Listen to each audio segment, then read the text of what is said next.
13장 처음 시작을 해볼게요. 13장 1절에 요 안디옥 교회의 하나의 구성원이 등장합니다. 안디옥 교회에 선지자와 교사가 있으니 바나바, 그 다음에 니게르라는 시몬, 그 다음에 구레네 사람 루기오, 본붕왕 헤롯의 젖동생이라고 표현이 됐는데 이게 그냥 양자 아니면은 약간 의형제 같은 개념으로 보시면 될 것 같아요. 근데 당시의 의형제 개념은 이제 벼슬이나 관직을 나눠 갖는 사람이라는 뜻이 있습니다. 그래서 본붕왕 헤롯의 젖동생 마나엔 그리고 사울, 이렇게 교회 구성원이 모여 있는데 잘 아시겠지만 이거는 조합 자체가 이제 현상적으로는 말이 안 되는 조합이라고 보셔야 될 것 같아요. 왜냐하면 본붕왕 헤롯이라 그러면은 귀족인데 여기 니게르라고 하는 게 이제 니그로라고 표현해서 흑인입니다. 그러면은 이 흑인은 이제 안타깝지만 그때 당시에 다 노예거든요. 그러니까 같은 교회 안에서 이게 노예하고 귀족하고 2000년 전에 이렇게 한 공간에 모일 수 있는 것 자체가 불가능합니다. 그런데 이게 모여 있어요. 그러니까 이거를 어떻게 우리가 이제 해석을 해야 되느냐 중요한 부분인데 어떤 분들은 이거를 낭만적으로 해석을 하세요. 무슨 뜻이냐면 아무리 계층이나 연령대나 나이가 달라도 그리고 빈부격차가 있어도 예수님의 말씀 안에서는 마음으로 하나가 될 수가 있다라고 해석을 하십니다. 근데 그거는 인간이 생각하는 기대예요. 예수님의 마음이 사람이 갖고 있는 그 현상적인 것들을 녹여주지 않습니다.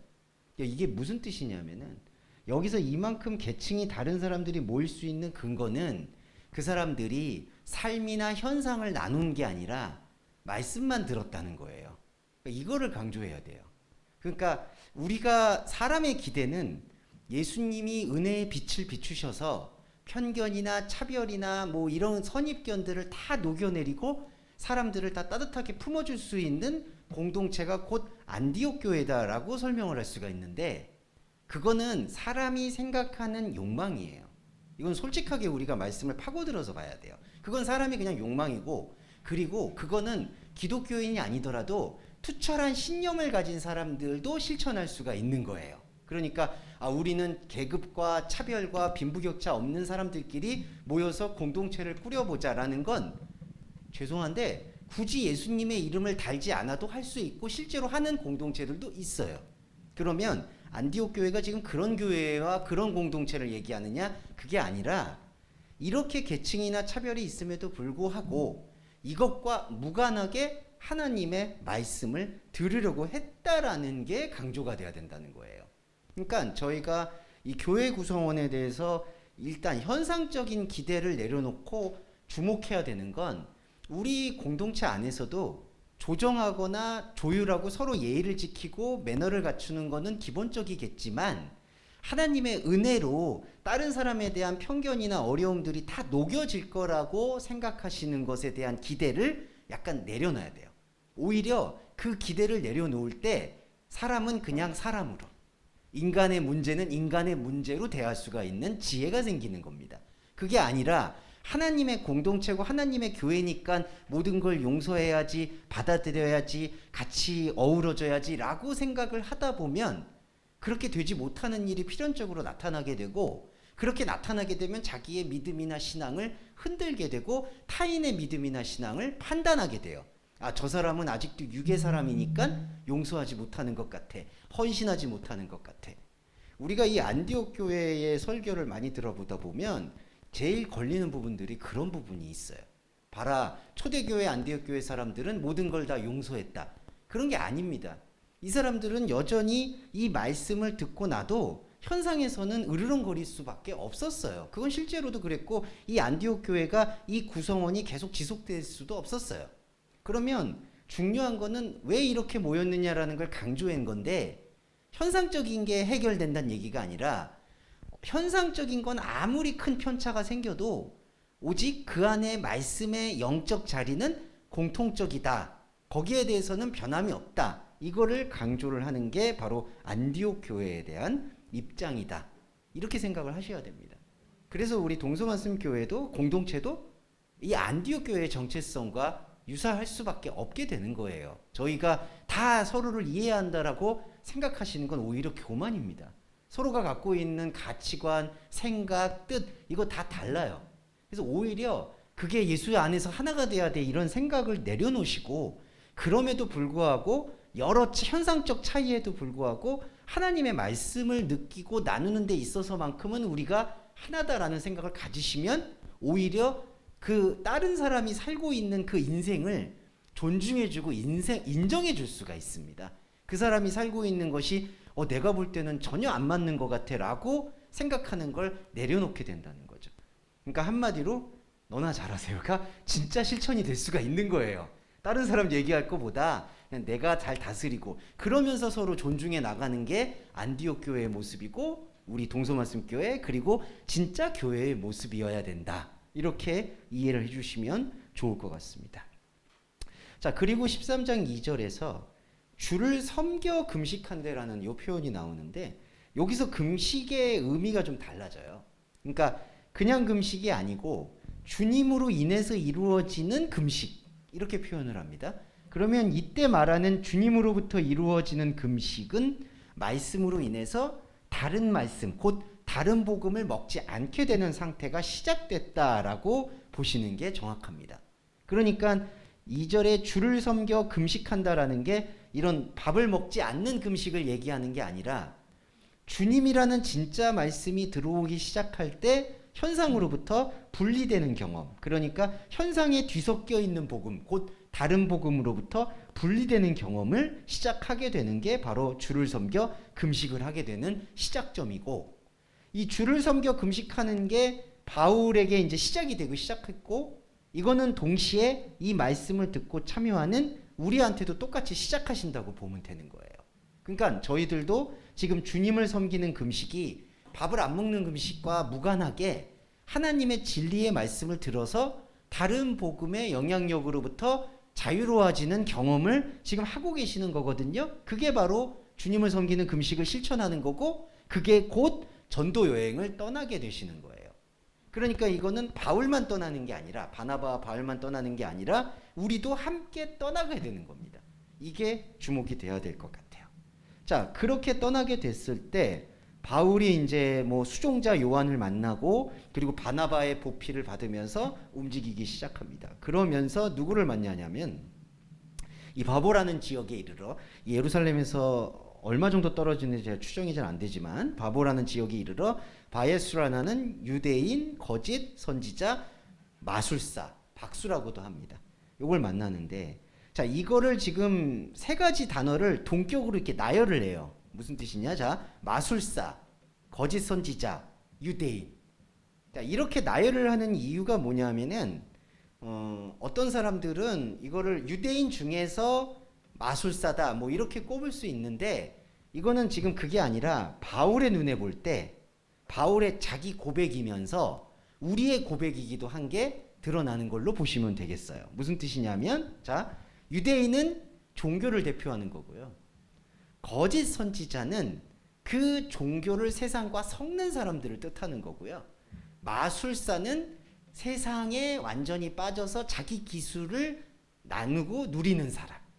자, 이 세 가지가 그런데 안타깝게 다 같이 지금 붙어 있다라는 걸 진단하는 거예요.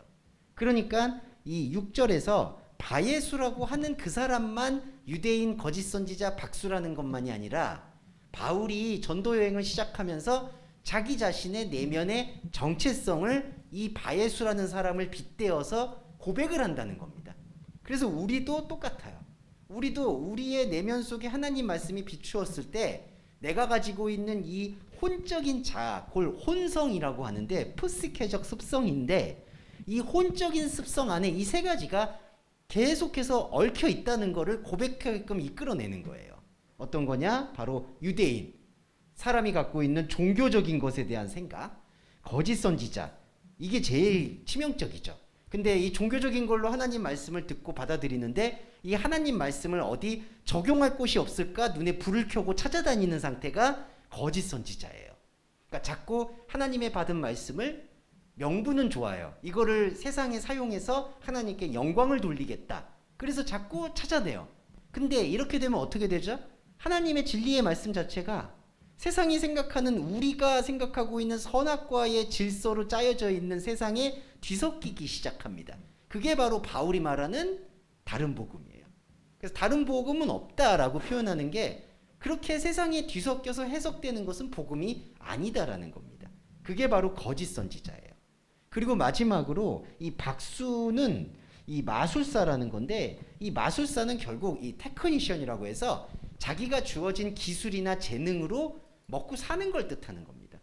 그런데 이거는 나쁜 게 아니죠. 자기 기술로 먹고 사는 것, 직업을 갖고 먹고 사는 게. 근데 문제는 뭐냐 하면 이 마술사라고 하고 있는 자기 직업이 요 유대인과 거짓 선지자한테 완전히 지배를 당한다는 거예요.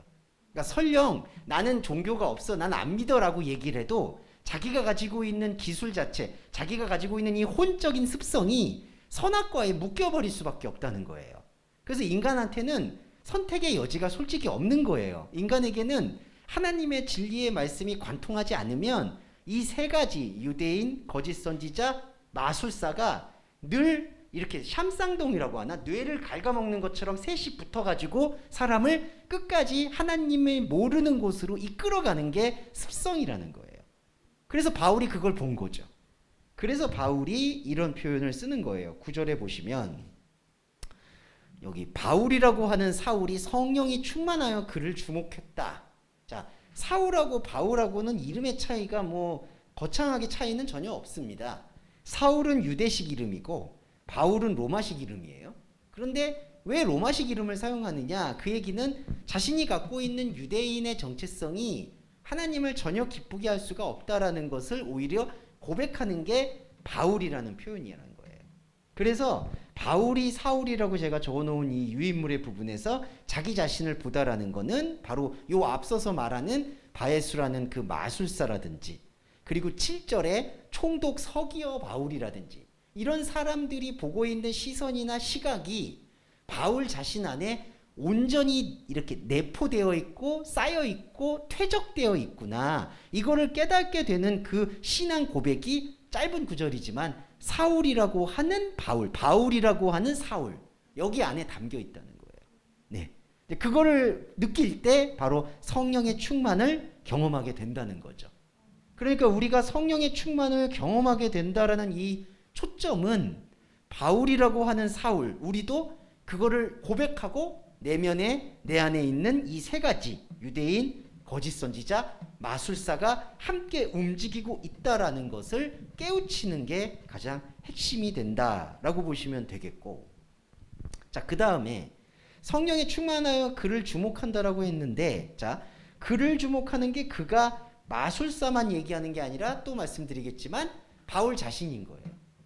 그러니까 이거는 결론적인 건데, 사도행전에서 바울의 전도 여행은 딱 한 사람, 바울 자기 자신에 대한 구원의 복음을 전달하는 거에 온전히 집중되어 있습니다. 그러니까 우리도 마찬가지인 거예요.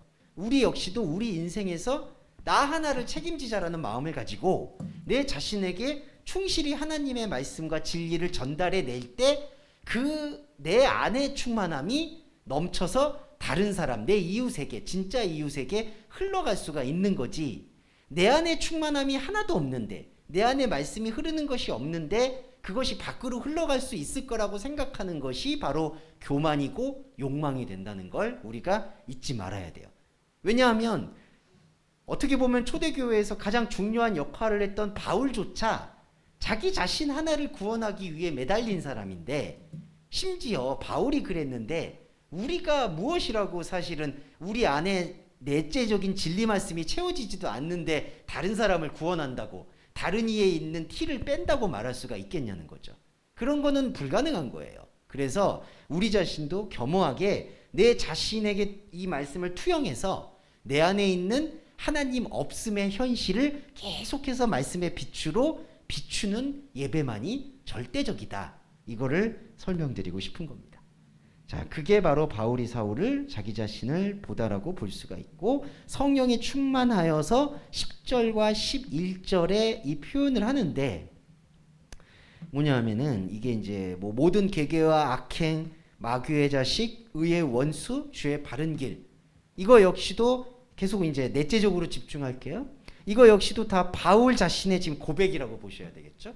바울 자신이 스스로 놓든 그 덫과 올무에 계속해서 빠지고 있는 사태들, 그거에 대한 자기 탄식이라고 보시면 될 것 같고요. 11절에 보라 이제 주의 손이 내 위에 있으니 내가 그 눈먼 자가 되어 소경이 되어 얼마 동안 해를 보지 못하리라 하니 즉시 안개와 어두움이 그를 덮어 인도할 사람을 두루 구하는지라 라고 되어 있는데 이거는 부정적으로 보실 게 아니라 복음으로 봐야 돼요.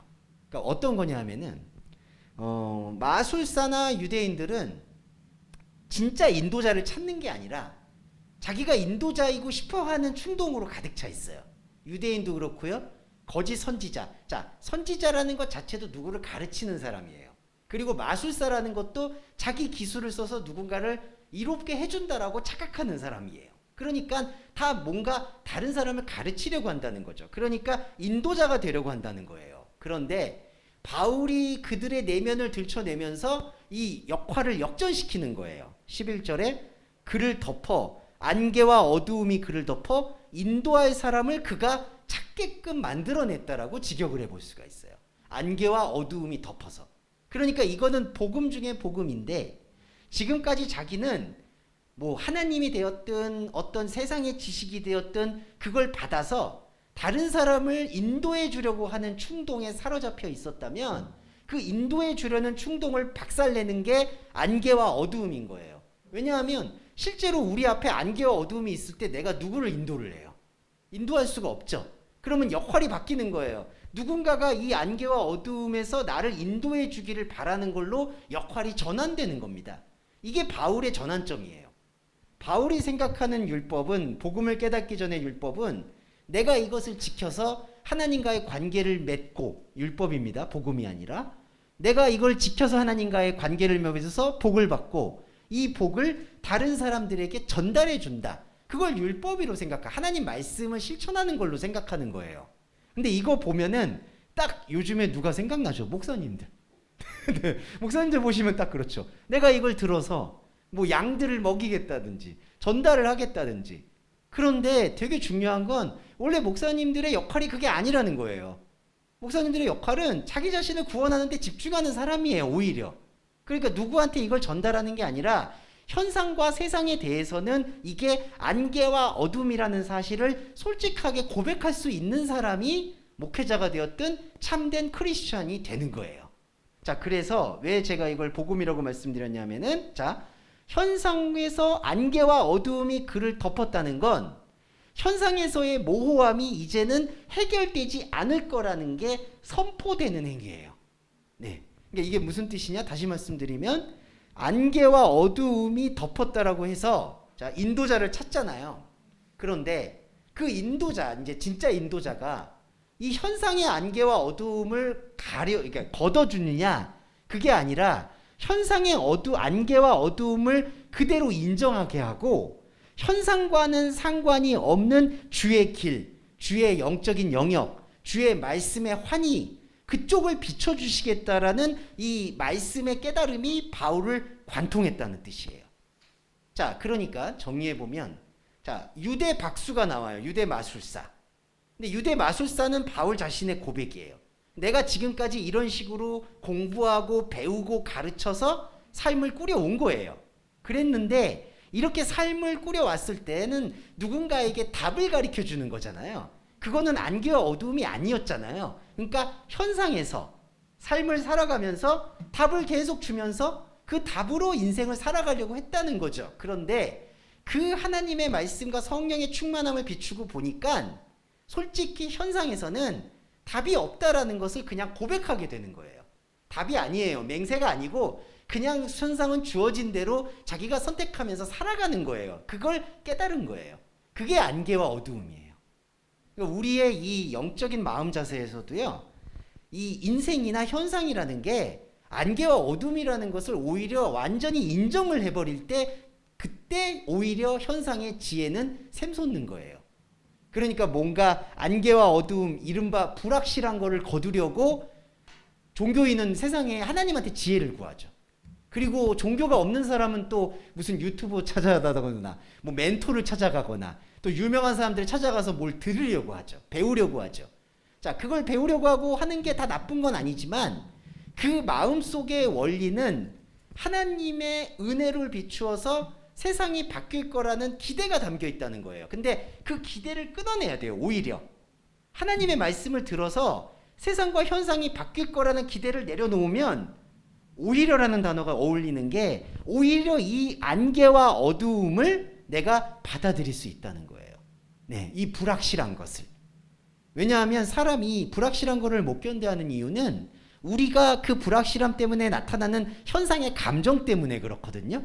아, 불확실하니까 두려운 것 같아. 불확실하니까 불안한 것 같아. 근데 그 감정을 제가 뭐라 하고 있는 건 아닌데, 그러한 인간의 감정들이 집요하게 하나님을 세상으로 끌어내려요. 그러니까 하늘의 예수를 땅의 예수로 끌어내리고 싶어요. 당연히 그렇잖아요, 우리가. 아, 하나님 말씀을 들으면은 현상의 어두움과 안개가 거쳐져야지. 아니에요, 근데. 현상의 안개와 어두움을 하나님께서는 너가 그걸 감당하라고 말씀을 하세요.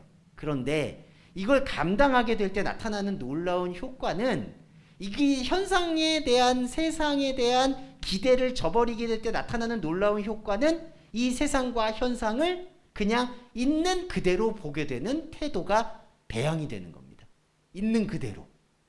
그래서 우리가 세상은 세상대로, 하나님은 하나님대로라는 게 이분법이 아니라 세상의 안개와 어두움을 그대로 수용을 하면, 이게 더 이상 나중에 가면요, 하나님의 말씀의 비춤을 계속 깊게 받게 되면 이게 안개와 어두움이어도 상관이 없다는 걸로 전환이 돼요. 자, 예전에는 하나만 말씀드리고 쉬었다 할게요. 예전에는 안개와 어두움이 있으면 이거를 거두고 밝은 걸로 가려고 하잖아요. 자, 이게 인간의 본능인데, 안타깝지만 이 인간의 본능을 하나님께서는 욕망이라고 얘기하신 거예요. 그러니까 현상에서 확실한 곳으로 가려는 취지, 충동, 그게 분노예요. 인간의 분노. 그래서 산상수훈에서 예수님이 내가 너희 형제에게 락하라, 분노하고 노하는 자마다 지옥불에 떨어진다고 얘기한 거예요. 왜 그럴까요? 현상에서 안개와 어두움을 거두려고 하니까. 그런데 현상에서 안개와 어두움을 거둘 수가 없다라는 걸 오히려 하나님 말씀을 통해서 확증하고, 우리의 생명의 인도자는 하나님의 영적 영역에 있다라는 사실을 느끼면서 하나님의 영적 영역을 추구하면 현상에서 안개와 어두움이 반드시 거쳐져야 된다라는 그 욕망이 줄어드는 거예요, 여러분. 그러면은 이게, 자, 사상 사람들과 우리와의 비교를 잠깐 말씀드리면, 자, 그리스도인은 현상에서의 인생이 크게 변화가 없는 것처럼 보여요. 그리고 실제로 변화가 없을 수도 있고. 그런데 그리스도인에게는 하나님의 충만의 영역이 이게 계속해서 확장이 되기 때문에 지금 여기서 안개와 어두움이 거치지 않은 것에 대해서 더 이상 안달복달하지 않아도 되게 되는 상태로 점점 전환이 된다는 거죠. 근데 자, 유대인과 거짓 선지자의 속성이 뭐냐 하면, 하나만 말씀드리면, 하나님의 말씀의 비춤을 여기서 받았죠. 영적 영역에서. 그러면 자꾸 이 영적 영역의 비춤을 받은 걸로 현상에서의 안개와 어두움을 거두려는 도구로 쓰려고 한다는 거예요. 말씀을. 이해되시죠? 그러니까 우리가 늘 말씀을 볼 때 적용을 한다, 그리고 말씀을 통해 기도한다, 이런 말씀 들어보셨잖아요. 그 이유가 다 뭐냐 하면, 현상의 안개와 어두움을 하나님 말씀을 빙자해서 걷어내려고 하는 거예요. 그리고 그렇게 자기가 희망 고문을 하는 거예요. 내가 하나님 말씀을 들었으니까 현상에서 안개와 어두움은 거쳤겠지. 안 거칩니다. 왜 거쳐요, 그게? 그냥 거쳤다라고 믿고 싶은 거예요. 아, 하나님이 내 인생의 길을 밝혀주시겠지. 그렇게 밝히는 거 아니에요. 인생의 길은 우리가 걸어 나가야 되는 거예요. 이게 가장 중요한 포인트입니다. 그래서 바울이 여기서부터 자기가 설교를 하면서 이걸 분리해 나가는 거예요. 아, 하나님의 영적인 비춤과 하나님의 영적의 비춤의 효능이 인간이 생각하는 안개와 어두움을 거두는 효과가 아니구나. 이거를 오히려 솔직히 느끼게 될 때 우리는 되게 막막해 보이지만, 사실 왜 막막하냐면 우리 크리스천들이 다 인생과 일상에서 하나님이 도와주신다라는 생각을 마음속에 아주 견고하게 품고 신앙생활을 하거든요. 근데 하나님이 원하는 바는 그게 아니에요. 그냥 현상은 아사셀 광야로 나가는 양처럼 그냥 너가 걸어가라, 뚜벅뚜벅 그냥. 그러면 내가 도와줄게, 그것도 없어요, 솔직히. 그러면 어떻게 되느냐? 이게 안개와 어두움의 세상을 걸어가게 될 때 한 가지 다른 점은, 아까도 말씀드렸지만 이 안개와 어두움에서 늘 욕망이 안개의 어둠을 거두려고 했던 욕망, 그 욕망을 오히려 내려놓을 때 그냥 이 희미하고 불확실한 거를 하나씩 걸어갈 때 우리는 이게 안개의 어두움이 더 이상 나를 침해할 수 있는 게 아니구나. 그리고 나를 침해한다 그래도 내가 여기서 죽는 게 아니구나. 여기서 해를 입었다고 해서 나의 하나님과의 관계가 훼손되는 게 아니구나. 이걸 확고하게 느끼게 되면 제가 누차 말씀드렸던 에녹이나 다윗이나 솔로몬처럼 세상의 헛됨을 고백하고 영적인 세계로 나아갈 수가 있다는 것이죠. 이게 이제 바울의 전도 여행의 시작의 핵심 단초라고 보시면 되겠습니다. 네, 자, 이 단초를 가지고 저희가 두 번째를 살펴보도록 할게요. 잠깐 쉬었다 다시 하겠습니다. 자, 이렇게 이제 시작하고 이제 두 번째 단락 이제 시작을 해보겠습니다. 자, 바울이 이제 첫 번째 전도 여행에서 이제 구약에 대한 바울의 자신의 영적 풀이가 이제 시작이 됩니다. 이제 그거를 이제 보시면은 뭐 17절, 15절에서부터 이제 시작이 돼요. 14절에 버가로부터 지나 비스디아 안디옥에 이르러 회당에서 이제 시작을 하는데 어떻게 보면 공식적인 첫 설교라고도 볼 수가 있는데 한번 주목해서 보시면은 그 바울이 먼저 뭘 얘기를 하냐면은 이거를 주목을 해볼게요. 18절에 보시면 광야에서 40년 동안 저희 소행을 참으시고 이렇게 얘기를 합니다. 근데 이거를 입체적으로 좀 이해하셔야 되는데 바울이 광야라고 말하는데 이 광야가 시간상으로 출애굽을 해서 가나안에 머물기 전에 광야만을 얘기하는 거냐?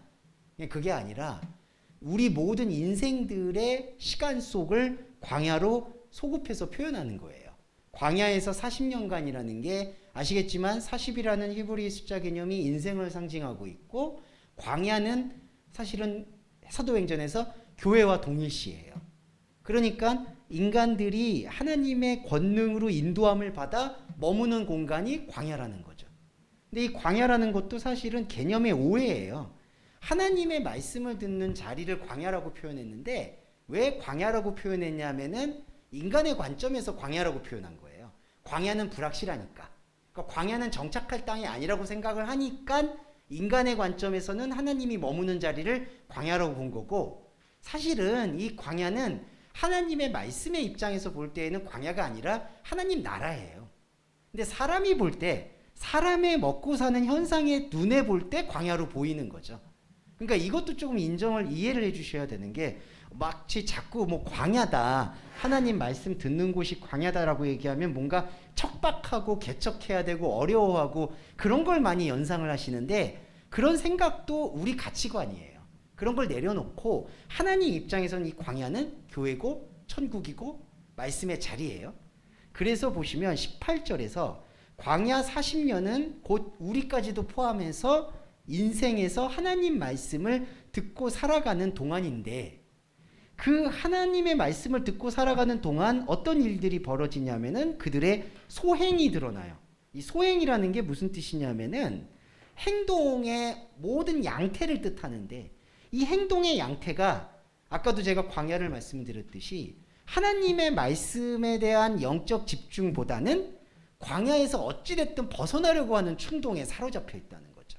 그래서 자꾸 보시면 구약 성경에서도 광야가 하나님은 모세한테 여기가 하나님 나라의 가나안이다라고 설명을 하는데 그러니까 가나안이라는 게 지역이 아니라 영적 자리임을 설명을 하는데 아론과 백성들은 그거를 영적 자리라고 생각을 안 하고 자기들의 눈에 볼 때 보암직하고 먹음직한 땅을 가나안이라고 설정을 하는 거예요.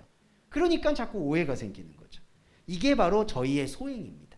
그래서 저희 소행을 참으셨다라는 건 뭐냐 하면은 참으셨다라는 표현으로 해결될 부분이 아니라 이거는 드러냈다, 폭로했다. 그러니까 우리 안에 광야라는 40년 인생 안에서의 말씀을 듣는 기간 동안 나타나는 우리의 유한적인 모습들을 폭로하신다라는 건데 그 폭로의 첫 번째가 뭐냐 하면 가나안 땅 7족속을 멸하사 그 땅을 기업으로 주시고 이렇게 돼 있어요. 근데 이런 거에서 말씀에 아주 정교함이 필요한 거죠. 하나님이 마치 줬다라고 생각을 하시잖아요. 그 땅을 기업으로 줬다.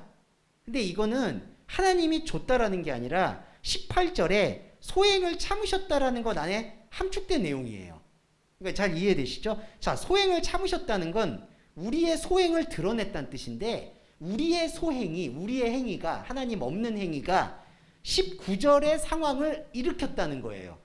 그러니까 가나안 땅 7족속 멸하고 이게 멸한 게 하나님이 멸하신 거냐? 그게 아니라 우리의 소행이 멸했다는 거죠. 그러니까 눈에 보이고 먹음직한 땅으로 들어가서 거기 멀쩡히 살고 있는 원주민을 죄송한데 하나님 이름을 빙자해서 멸한 거예요. 그리고 땅을 상속을 받았다고 하는 거예요. 가증스러운 것은 하나님이 말하는 영적인 자리는 무시하고 자기가 생각하는 걸로 들어갔는데 제가 왜 가증스럽다고 얘기했냐면 그냥 자기 욕심 때문에 들어갔다라고 얘기하면 되잖아요. 근데 그게 아니라 나는 하나님이 땅을 유업으로 주셨다라고 그렇게 믿어버리는 게 가장 문제라는 거예요. 자, 이게 소행의 첫 번째 폭로예요. 그리고 선지자 사무엘 때까지 사사를 줬다. 21절에 왕을 줬다. 이거 사사 왕 다 뭐냐면은 사람이 구하는 충동인 거예요. 이 왕과 사사가 사사는 심판하는 사람이란 뜻이고 왕은 다스리는 사람이란 뜻인데 이 다스리고 심판하는 게 왜 필요하냐 하면은 앞서 말씀드렸던 불확실성을 제거하기 위한 거예요. 이게. 그러니까 우리가 현상을 살면서 왕을 세우고 대통령 세우고 이게 다 본능적인 것인데 본능적인 것을 말씀의 빛으로 볼 때에는 이게 다 안개와 어두움을 거두려고 하는 인간의 충동이라는 거죠. 그러니까 사사와 왕을 세우려고 하는 거예요. 자, 그랬는데 다윗이 나와요. 22절에 다윗은 내 마음에 합한 사람이다. 내 뜻을 이루려 하십니다. 그러면 여기서 다윗이 뜻을 이루었다라고 했을 때는 어떤 게 뜻을 이룬 걸까? 다윗은 시편을 통해서 어머니 뱃속으로 돌아가고 싶다라는 고백을 끊임없이 해요. 그 얘기는 뭐냐 하면 자기의 왕된 것은 하나님의 뜻이 아니다라는 걸 고백하는 것과 동일한 원리예요. 왜냐하면 자, 어머니 뱃속으로 돌아가고 싶다라는 한탄은 자기 인생을 부정하는 거거든요. 그 부정할 때 다윗이 뭘 부정하느냐? 자기한테 씌워진 왕을 부정하는 거예요. 그러니까 나는 원래 왕이 아니다. 하나님과 함께하는 존재이지 왕이 아니다라는데 이미 때는 늦은 거죠.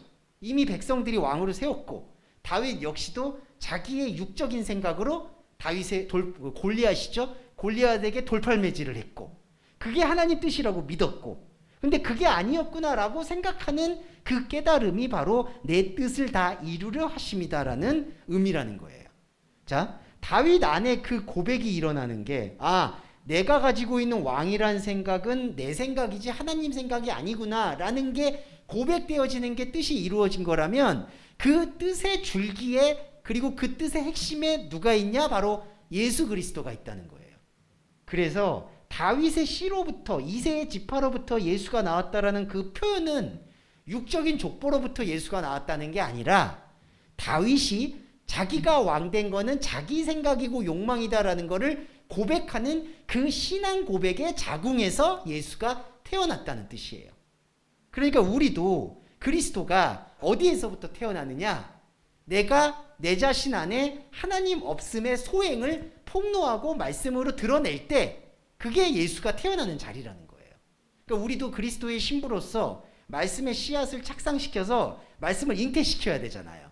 근데 어떻게 착상이 되고 어떻게 잉태가 되냐? 제일 중요한 원리는 우리 안에 하나님 없음의 소행을 드러낼 때 그때 말씀이 드러나는 거예요.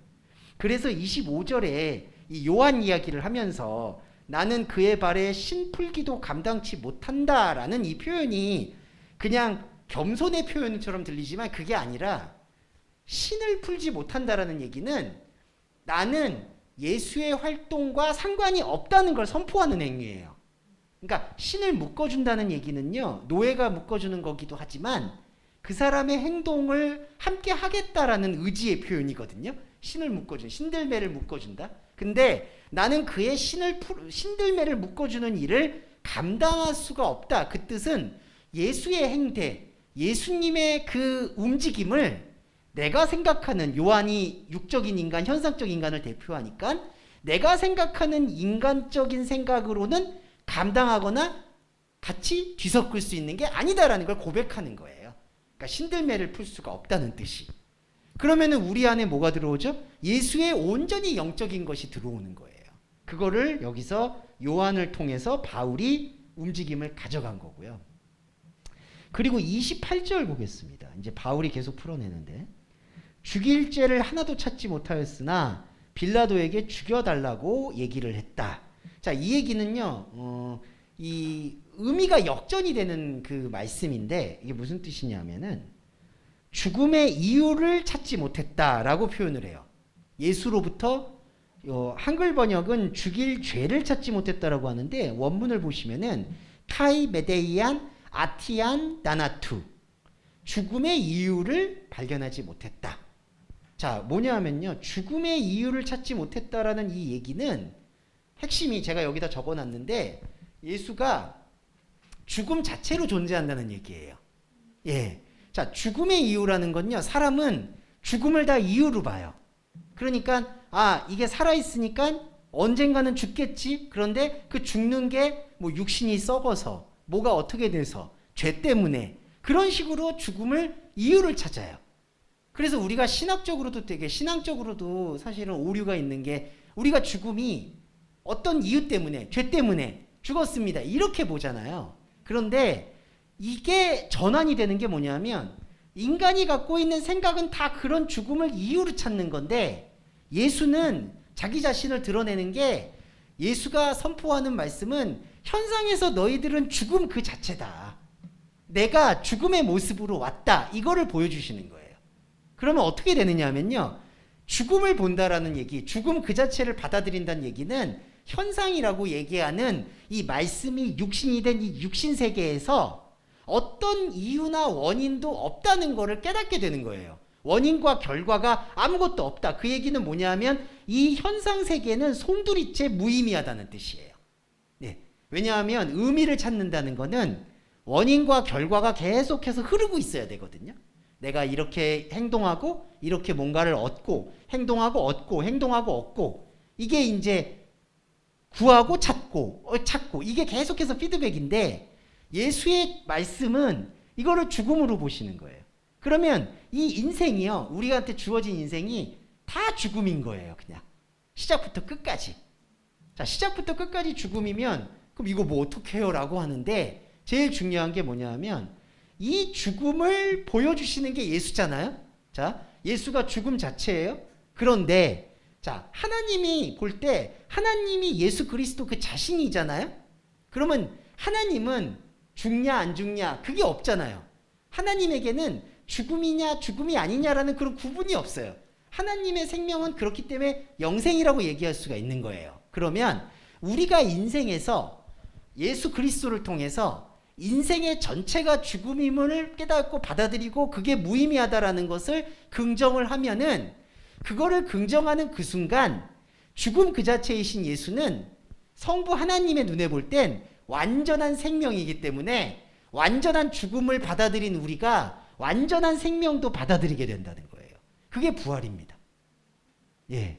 그러니까 이게 28절이 중요한 게 바울이 깨달은 건데 죽을 이유를 찾을 수가 없었다. 예수에게. 그 얘기는 예수가 죽음 그 자체였다.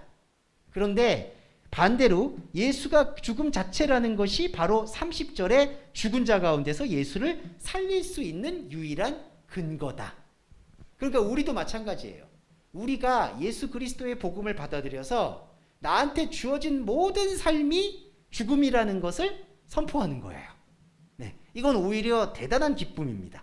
내가 살고 있는, 내가 꾸려가고 있는 이 모든 것이 사실은 어머니 뱃속에서부터 시작해서 인생의 무덤까지 다 죽어 있었다. 예, 죽음 그 자체다. 그걸 고백하면은 이 죽음 그 자체에 어떤 원인이 없잖아요. 그러니까 의미가 없는 거예요.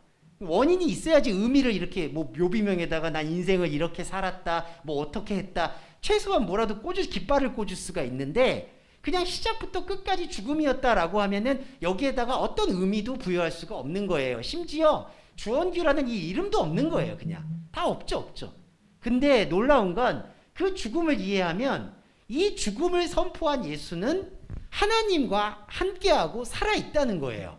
그래서 우리한테는 현상 영역은 완전히 죽음으로 가지만 하나님의 영적 영역은 어떤 것도 버릴 수 없는 완전함이 존재하게 되는 거예요. 그거를 흡수하게 되는 게 죄사함이에요.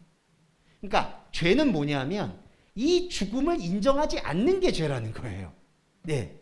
현상계에서 이 죽음을 인정하지 않고 자꾸 하나님처럼, 그러니까 이게 신처럼 되고자 하는 게 아니라 인간의 욕망대로 어떻게든 살아내려고 하는, 의미를 찾아서 살려고 하는 그 태도, 의미를 붙잡아서 인생을 어떻게든 꾸려가려는 그 태도가 에피디마스, 욕망이고, 하마르티아, 하나님과 다른 길을 걷는 거예요. 그게 죄예요. 죄사함은 그렇게 걷고 있는 우리한테 이거 다 죽어버린 거야 라고 얘기를 하는 예수의 복음이 죄를 사하는 거예요. 예. 그러니까 이게 죄사함의 엄청난 차이가, 여기서 어떻게든 살아보려는 에피디마스, 욕망 속에서, 욕망에는 목표가 있잖아요. 근데 목표를 이루기 위해서 걸림돌들이 있거든요. 그 걸림돌을 예수의 피가 제거해 준다고 생각을 하는 거예요. 그러니까 그게 잘못된 예수의 십자가 인식인 거예요. 그러니까 사람은 구원 받아야 되는데, 구원을 받으려니까 죄가 걸림돌이 있어. 예수가 이 죄를 치워주시는 거야. 그래서 우리는 구원받을 수 있었어. 이거는 원인과 결과에 대한 생각인 거예요. 죄 때문에 구원 못 받으니까 죄를 치웠어. 근데 그게 아니라 예수가 오셔서 우리가 아예 죄라는 것, 그게 하나님과는 다른 것을 찾을 수밖에 없는 존재였다. 의인이 아예 아니었다. 이거를 죽음 자체로 보여주시면 그냥 우리가 여기서 완전히 기브업이 되는 거예요. 이거는 내가 뭔가 허들을 넘어서, 걸림돌을 넘어서 구원받고 안 받고 이런 도구적인 게 아니구나. 그냥 인생의 모든 현상이 죽음이구나. 나나토스구나. 이거를 그냥 예수의 복음으로 인정하고 받아들이는 거예요. 그러면은 내가 생각하는 도구, 수단, 목표, 이게 완전히 사그러지는 그 지점이 바로 하나님의 생명이고, 그게 구원인 거예요. 그러니까 여기서는 수단을 하나도 찾을 수가 없게 되는 거죠. 예수가 죽음의 이유를 찾지 못하는 게 바로 완전한 죽음 자체이기 때문에. 자, 그리고 여기서 출발을, 이 씨앗을 가지고 다윗의 이야기를 다시 한번 살펴볼게요. 다윗이 아까 제가 말씀드릴 때 내 뜻을 이루게 한 사람이다 라고 얘기를 했는데, 내 뜻을 이루게 한 게 왜 다윗이 뜻을 이룬 거냐? 다윗이 신앙 고백을 했기 때문에 이룬 건데, 이게 뭐냐 하면요, 36절 한번 포인트를 볼게요. 다윗은 당시에 하나님 뜻을 쫓아 섬기다. 이거 번역은 이 표현이 아닙니다. 이 표현을 먼저 번역부터 이제 가져갈게요. 번역이 매끄럽지가 않아요. 다비드 벤 가르 이디아 게네아 휘페르스타이. 다윗은 그 자신으로는 세대에 충실한 존재였다. 이 뜻이에요. 그러니까 한글 번역에서는 다윗은 당시에 하나님 뜻을 쫓아 섬기다 했는데, 하나님 뜻을 쫓아 섬기다가 아니라요, 다윗은 그냥 자기 자신 세대에 충실했다. 예, 그거예요. 그리고 테투 데우 블레스 에코메네, 하나님 계획에 의해서 잠들게 되어졌다. 예, 그러니까 이게 분리가 되는 거예요. 무슨 뜻이냐면은, 다윗의 육신은 그냥 세대에 충실하게 살아서 썩었다는 거예요. 이거 우리와도 똑같아요. 우리도 우리 세대에 충실해서 살아서 그냥 썩은 거예요. 자, 근데 하나님 계획에 의해서 잠들었다는 게 있어요. 자, 잠들었다는 거는 뭐가 잠들었냐면요, 요게 상대적인 건데, 하나님의 말씀은 세상의 계획에 대해서 잠들었다는 뜻이에요. 자, 이거 이해되시죠? 자, 우리가 다윗이 인생을 살면서 인생 세대에서 충실해서 살고 지금 죽잖아요. 이게 사이클인데, 여기에 대해서, 그러니까 인생을 살고 있는 다윗의 인생 삶에 대해서 하나님의 계획은 잠들었다는 거예요. 그러니까 이게 뒤섞이지가 않았다는 뜻이죠. 잠들었다는 건 활동을 안 했다는 뜻이니까. 그런데 여기 보시면 37절에 하나님의 살리신 이는 썩음을 당하지 않았다. 자, 36절과 37절에서 중요한 건, 다윗은 그냥 자기의 인생에서 세대를 충실히 살아간 거예요. 그러니까 이렇게만 말씀드릴게요. 다윗이 이스라엘의 왕이 됐잖아요. 이스라엘의 왕이 된 거는 하나님의 계획과 아무 상관이 없다는 거예요. 그냥 자기의 지혜나 아니면 자기의 용맹함과 백성들의 어떤 합이 맞아서 왕이 됐다는 거예요. 그게 요 바울의 고백인 거예요. 다윗은 자기 세대에서 자기 인생을 열심히 살아서 대통령이 됐다, 이 뜻이에요, 그냥. 네. 그런데 하나님의 계획은 감추어졌다는 거예요. 그 다윗이 통일 왕국을 이루어가는 그 길에서 하나님의 말씀은 감추어졌다. 근데 자, 보세요. 37절에 하나님의 살리신 이는 썩음을 당하지 않았다. 자, 잠들어 있는 하나님의 계획에 대해서 인생은 어떻게 됐냐면은 통일 왕국의 왕이 되었어도 다윗은 썩었다는 거예요. 썩었다는 게 나쁜 뜻이 아니라 그냥 흘러갔다는 거예요. 이게 그냥 무의미하게 그냥. 그런데 다윗 안에 뭐가 있냐? 잠들어 있는, 세상에 대해서는 잠들어 있는 다윗 안에 있는 내 주에 대한 고백이 있었다는 거죠. 자, 시편을 보시면 아시겠지만 다윗이 이 인생을 향해서 기도하는 것처럼 보이지만 결국에 시편도 들어보시면 마지막에 가면은 이 현상 인생이 아니라 자기와 함께하고 있는 세상에 대해서는 잠들어 있는 영적 인생에 대해서 고백을 하는 거예요. 그래서 주께서 내 주께 이르시되라고 자꾸 얘기하잖아요. 그게 그리스도예요. 그러니까 다윗 안에 자기가 그리스도를 보는 거예요. 저와 여러분도 우리 안에 그리스도의 생명 씨앗을 보는 거예요. 그게 37절에 하나님의 살리신이에요. 이게. 그러니까 그리스도가요, 우리 안에 없으면 안 돼요. 이게. 그러니까 이거는 다윗은 썩었지만 그리스도는 안 썩었다, 이 얘기가 아니라 다윗의 인생, 우리의 인생은 다 썩음으로 그냥 다 흘러가는 거예요. 이거 일장춘몽, 이게 딱 맞아요. 그냥 가는 거예요. 그냥. 근데 그리스도인은 뭐가 다르냐, 다윗은 뭐가 다르냐, 그 잠들어 있는 세상과 현상과 아무 상관이 없었지만 하나님의 영역에서는 살아 숨쉬는 그 계획을 느꼈다는 거예요. 다윗이. 그리고 다윗의 말씀을 묵상한 바울도 이걸 느끼고 우리도 느끼고, 그게 뭐냐, 바로 우리 안에 하나님의 살리심이, 썩지 않는 것, 죽음 그 자체지만 죽음이 아닌 것, 이게 있다는 거죠. 그러니까 이게 바로 이 그리스도를 깨달은 바울의 놀라움입니다. 놀라움이라고 저는 생각하고 싶어요. 왜냐하면 이게 썩음이라는 게, 자, 바울이 또 고린도 교회에서 고린도전서를 썼는데 고린도서 15장에서 자, 썩을 것으로 심었으나 썩지 않을 것으로 다시 난다. 모든 육체는 썩으나 썩지 않는 게 있다. 육의 몸이 있은즉 영의 몸이 있다. 이 얘기를 분명히 하거든요. 바울이 그걸 어떻게 깨달았냐면은, 썩을 것은 뭐냐? 이거는 윤리, 도덕 모든 것들 다 떠나서 인간에게 주어진 그냥 도구였구나. 이건 썩는 거예요. 이건 그냥 가는 거예요. 그리고 이 썩는 것 안에는 하나님께서 아무 의미를 주지 않아요. 왜냐하면은 예수가 이 인생을 나나토스, 죽음이라고 선포했으니까. 아무 의미 없어요. 근데 썩지 않는 게 항상 같이 숨쉬고 있다는 거예요. 자, 그래서 믿는 사람과 믿지 않는 사람의 사후를 잠깐 말씀을 드리면, 자, 믿는 사람은 어떻게 되냐면 이 육신의 도구를 가지고 이 육신의 삶의 죽음을 말씀을 통해서 늘 깨닫고 선포하고, 그래서 육신은 육신대로 삶으로 그냥 흘려보내는 거고, 그 대신 하나님의 영원한 말씀을 우리가 주어진 시간 동안에 계속해서 섭취하고 느껴요. 그러면 나중에 이 육신의 옷을 벗을 때 이 인간이 갖고 있는 이 혼의 시간은 죽음의 시간으로, 하나님처럼 되고 싶어하는 시간으로 영원히 가는 거예요. 여러분, 이 썩음은 여기는. 그런데 그리스도의 말씀의 씨앗을 가진 사람은 그리스도가 되어서 하나님과 영원히 생명으로 움직이는 거예요. 이게 바로 믿는 사람이에요. 근데 믿지 않는 사람은 어떻게 되냐면, 이 주어진 인생이 있잖아요. 이 주어진 인생에서 죽음의 이유를 계속 찾다가, 계속 죽음의 이유와 삶의 이유와 여러 가지 이유만 찾다가 그리스도를 놓치고 이 인생 그릇이 끝나잖아요. 그럼 어디로 가냐면 인생이 끝나는 게 아니라 영원히 하나님처럼 되고자 하는 욕망의 시간으로 가버리는 거예요. 그러니까 말씀이 없으니까, 말씀의 생명이 없으니까 그냥 욕망의 시간으로 가는 거예요. 그러니까 육의 몸이 있은즉 영의 몸이 있다고 했잖아요. 근데 영의 몸을 발견을 못 하잖아요. 그럼 어떻게 되냐면은 육의 몸, 썩을 것으로 영원히 산다는 거예요. 이게 지옥입니다. 네. 그러니까 그때에는 시간이 없잖아요. 근데 시간이 없는데 하나님의 영원한 시간을 사는 게 아니라 육신의 시간, 크로노스의 시간으로 영원히 산다고 생각을 해보세요. 이게 지옥이죠. 그래서 우리가 이 몸을 갖고 있다는 것은 어떤 의미에서는 복 중에 복이죠. 왜냐하면 끝난다는 걸 아니까. 이것만큼 복이 없어요. 예. 근데 이게 끝나고 나면은 끝이 없이 끝이에요, 그냥. 그러니까 하나님을 모르는 채, 잃어버린 채 살면요, 이게 육신이 끝나면은 그냥 쭉 가는 거예요. 그때는 멈추는 것도 없어. 이 마귀예요, 마귀. 그러니까 하나님처럼 그냥 쭉 가는 거예요. 그걸 어떻게 감당하시려고 그러나요? 그거는 정말 끔찍합니다. 끔찍해. 예.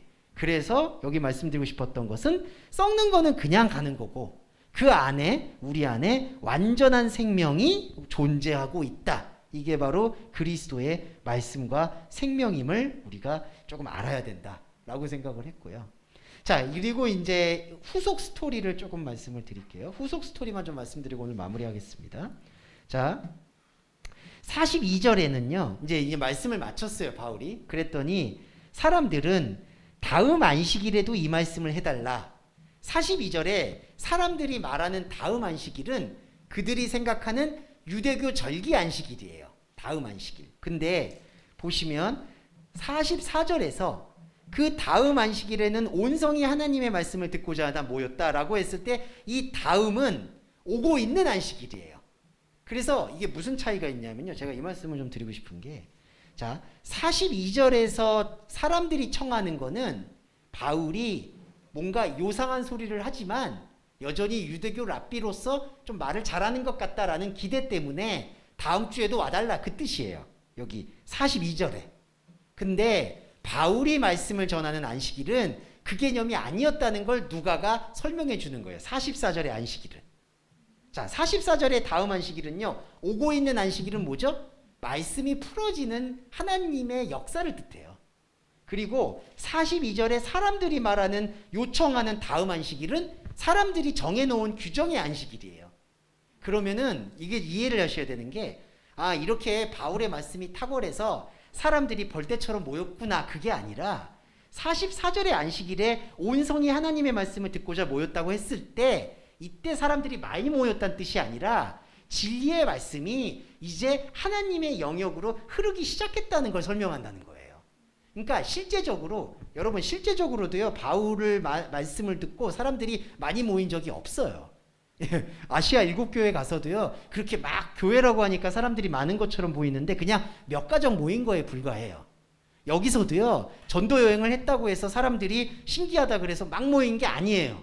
베드로와 요한 쪽은 사람들이 많이 모였어요. 왜냐하면 유대교였고 베드로가 예수님하고 같이 있었다는 게 역시 이게 하나의 타이틀이니까. 근데 바울은 그게 없어요. 그리고 사람들이 색안경을 보고 있기 때문에 이렇게 많이 모이지 않아요. 그러면 사도행전에서 누가가 온 성이 모였다라고 얘기하는 그 의도는 뭐냐? 이게 사람의 자리를 얘기하는 게 아니라 영적인 자리에 속속들이 충만함으로 채워지기 시작했다는 걸 설명한다는 거죠.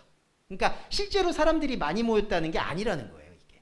네, 이거를 제가 조금 집중해서 말씀드려야 돼요. 왜냐하면 이게 잘못하면은, 아, 복음이 보편적이라서 사람들이 막 모여드는구나라고 이해를 하시게 되는데 그게 아니에요. 예. 이게 이런 뉘앙스를 우리가 조금 짚어내야 돼요. 그래서 이렇게 보고 있고요. 또 하나 49절도 요거를 부연 설명하는데, 주의 말씀이 그 지방에 두루 퍼졌다. 여기서 지방이라는 단어를 써요. 코라스.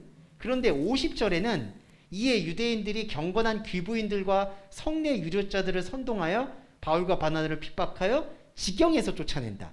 이 지경이라는 단어는 호리오, 자기 소유권을 주장하는, 그러니까 땅의 개념의 차이가 달라요.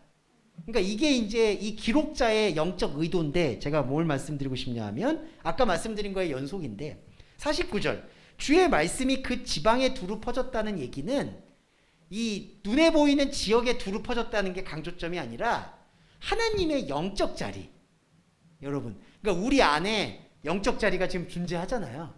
그러니까 이 눈에 보이는 지방이 아니라 하나님의 영적 자리 안에 이렇게 스포이드가 여기 물에 떨어지면 번지듯이 두루 퍼졌다. 하나님의 말씀이 한 사람의 내면 안에서 퍼졌다라는 걸 암시하는 거예요. 49절에 주의 말씀이 그 지방에 퍼졌다. 근데 50절에서 바울과 바나바를 내쫓으려는 사람들은 자기 소유권의 지경이라고 표현해요. 이 지경. 이 지경이 여기 지금 이제 집사님도 건축하셨지만 이게 뭐냐면은 등기 같은 거. 그러니까 땅에 이렇게 구획이 돼 있는 거. 그러니까 자기 지경에서 쫓아냈다. 이건 뭐냐면은, 자, 바울과 바나바가 어찌됐든 회당에서 말씀 증거하고 하니까 소동과 소란이 일어나잖아요. 그리고 그때 당시에 이제 예수교에 대한 안 좋은 소문들이 돌고 있고, 그러니까 쉽게 그냥 말씀드려서 이 귀부인들은 우리 땅의 집값을 떨어뜨리니까 나가라, 그 얘기가 50절인 거예요. 그러니까 이거를 인과로, 그러니까 원인과 결과로 보면 안 되는 게, 49절에 주의 말씀이 그 지방에 다 퍼지니까 귀부인들이 딴 사람들을 선동해서 쫓아냈다 이 얘기가 아니라 주의 말씀은 하나님의 영적 영역에서 퍼지고 있는데 하나님의 영적 영역에서 퍼지는 거를 아예 관심도 없고 그냥 이상한 사람들이 와서 예수라고 떠드니까 집값 떨어질까 봐 혹은 자기들의 기득권이 떨어질까 봐 자기들의 소유에서 나가라고 요청하는 거예요. 이거 예수님 사역 중에 거라사 지방 보시면 귀신들이 막 무덤에서 귀신 들린 사람 있잖아요. 그거 가만뒀잖아요. 거라사 지방 사람들. 근데 어느 때 예수님한테 반응을 보이냐면 자기들의 재산인 돼지떼한테 들어가서 다 죽어버리잖아요. 자기 재산이 잃어버리니까 예수로부터 우리 지방에서 떠나가기를 요청하잖아요. 이 똑같은 거예요. 50절에서도 이 사람들이 귀부인들이 예수 바울의 복음이나 진리를 알아서 지금 반응하는 게 아니라 와서 떠들고 이상하니까 나가라고 얘기하는 거예요. 자, 그래서 51절에 이거 보세요. 두 사람이 저희를 향하여 발에 티끌을 떨었다라고 얘기하는 건데, 자, 요거에 대한 얘기를 이거 드리고 오늘 마무리하겠습니다. 발에 티끌을 띈 게 어떤 사람들은 이거를 문자 그대로 받아들이다 보니까 내가 말씀 전도자인데 나를 안 받아들였어? 에라이 저주받아라. 이렇게 생각하는 거예요. 그러니까 복음을 안 들었어? 그러니까 발에 티끌을 떠는다는 게 이게 에라이 태태 이러는 거잖아요. 그러니까 내가 복음 전했는데 당신 안 받아들였네? 당신이 이제 끝난 거야. 나는 당신 쳐다보지도 않겠어. 이제 그게 문자 그대로의 해석인 거고요. 이 얘기는 그게 아니라요. 51절에 두 사람이 발에 티끌을 떨었다는 거는 두 사람 안에 자기 정화, 그러니까 자기 다짐이 일어나는 순간인 건데 무슨 뜻이냐면, 자, 두 사람 안에는 그들의 내면 안에, 지방 안에 복음이 영적인 영역이 확산이 되잖아요. 그런데 50절에서는 귀부인들이 자기들의 기득권이 빼앗길까봐 바울과 바나바를 내쫓잖아요. 자, 이렇게 될 때 어떤 충동이 드냐면은 이게 이제 중요한 건데 어찌됐든 바울은 핍박을 받은 거거든요. 그러니까 이 귀부인들이 바울의 진리를 들어서 반응을 일으켜서 쫓아낸 게 아니더라도 바울이 지금 귀부인들한테 욕을 먹은 거예요. 이러다 보면은 바울이나 바나바도 시험에 드는 게 내가 복음을 전하니까 귀부인들이 나를 핍박한 거구나. 이렇게 들 수가 있다는 거죠. 발에 티끌을 떨어뜨렸다는 거는 이 현상과는 상관없이 내 안에서 이 지방, 바울 안에 있는 영적인 영역에 말씀이 퍼지는 것은 이 현상의 것과는 상관이 없다는 걸 끊임없이 다짐하는 행위가 발에 티끌을 떨어뜨리는 행위예요. 이해되시죠? 그러니까 이게 잘못하면은 이런 거잖아요. 내가 복음이 있어서 그러니까 내가 복음이 있어서 누굴 전했는데 내 복음을 들어서 핍박한 게 아니라 내가 그냥 분란을 일으키니까 핍박을 했는데 사람이 받아들이기로는 내가 진리를 전하니까 저 사람이 나를 핍박하는구나. 이거 우리 신앙생활할 때 늘 많이 겪으셨을 거예요. 내가 진리를 전하니까 저 사람들이 나를 핍박하는구나. 근데 안 그럴 수도 있다는 거죠. 그게 맞을 수도 있고 안 그럴 수도 있어요. 근데 사도행전 여기서는 아예 안 맞는 거예요. 귀부인들은 바울의 진리 말씀은 관심이 없어. 그냥 분란을 일으키니까 쫓아내는 거예요. 그런데 여기서 바울이 다짐하는 건 내 안에 영적인 영역 안에 흐르는 것은 이 현상에서 일어나는 일과는 아무 상관이 없다라는 것을 구별하는 행위가 발에 티끌을 떨어버리는 행위라는 거죠. 그래서 우리도요, 예배를 드리고 나면, 그리고 예배를 지속할 때 앞서 말씀드렸듯이 현상의 일에 대해서 아까도 우리가 쉬는 시간에 잠깐 얘기를 했지만 우리가 현상에 대해서요, 세상살이에 대해서 입술로 기도를 안 한다고 해서 하나님께서 그거를 안 들어주시고 무관심하시고, 그거는 우리 생각이에요. 그러니까 우리가 현상적으로 기도 안 하니까 이제 기도 더 이상 안 하니까 내가 일이 잘못되나? 이제 이런 생각은 아예 지우시는 게 좋아요. 하나님은 우리가 현상에서 기도를 하든 안 하든 이 현상의 삶에 대해서 책임을 지고 그냥 가져가시는 거예요, 그분이. 예, 그걸 우리가 굳이 기도하고 막 이렇게 해주세요 안 해서 안 하더라도 그분이 알아서 이거를 뭉개서 이렇게 가져가요. 근데 우리는 뭘 해야 되냐 하면은 계속 티끌을 떨어내는 행위를 해야 된다는 거예요. 이 말씀을 통해서. 이게 복음이 이렇게 뒤섞이는 게 아니라 영적인 영역에서 온전히 확장이 되는 거구나. 우리는 이 영적인 영역에서 온 지방에 두루 퍼지는 이 복음에 대해서 계속해서 흡수하고 흠양해서 하나님과 함께 동행하는 것을 즐겨야 되는 거구나. 그쪽으로 전환점이 이루어져야 된다는 거죠. 자꾸 이 말씀 들어서 여기 적용시키고 여기서 기도 응답 받아서 하나님께 영광 돌리고 이러한 순환점을 고리를 끊어내는 게 이 바울의 전도 여행에서도 핵심이다. 이렇게 생각하시면 될 것 같습니다. 네. 자, 오늘 이 13장 말씀에서 이제 바울의 본격적인 사역을 처음 말씀드린 것 같아요. 자, 마음에 좀 새겨주시고 이 삶은 죽음이다라는 명제를 너무 너무 우울하게만 받아들이지 마시고 즐겁게 받아들여 주셨으면 좋겠습니다. 자, 기도와 주기도문으로 예배 마무리하겠습니다. 살아계신 하나님 아버지, 죽음 그 자체이신 그리스도, 그리함으로써 완전한 생명을 보여주시는 그 십자가 부활 복음을 보여주심을 감사드립니다.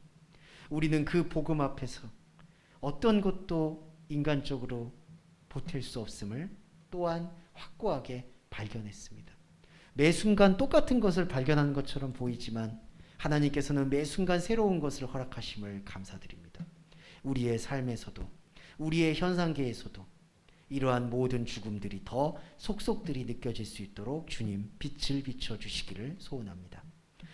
하지만 하나님 아버지, 우리 인생의 연약함은 여러 가지 면에서 하나님의 말씀에 대한 진리 말씀에 대한 예배를 지속하기 어려운 덫들이 있습니다. 경제적인 어려움, 그리고 더욱 코로나가 기승을 부림으로 인해서 육체에 대한 염려와 두려움들도 여전히 창궐해 있습니다. 하나님, 구하옵기는 여기에 대해서 담대한 마음을 달라고 하진 않겠습니다. 불안하고 대비할 수는 있겠습니다. 하지만 이러한 우리의 모든 준비와 현상계의 노력들이 하나님의 말씀에 깊이를 보게 되는 것을 침해하지 않도록 온전히 우리에게 피할 길과 지혜를 허락하여 주시기를 바랍니다. 어려움을 겪고 있는 지체 여러분들이 있습니다. 육신의 어려움과 관계의 어려움과 경제적 어려움으로부터 충분히 해소될 수 있도록 길을 열어주시고 그 길을 열어주시는 것을 어떤 하나님께 영광 돌리는 도구로 삼지 않고 그 길을 열어주심을 마땅함으로 여겨서 하나님의 진리에만 매진할 수 있도록 기회를 열어주시기를 또한 간절히 바랍니다. 2022년의 봄과 여름을 맞이하는 기간입니다. 사도행전의 길을 더 오롯이 온전히 꿋꿋이 걸어갈 수 있도록 축복해 주시기를 간절히 소원하며 예수 그리스도의 이름으로 기도드립니다.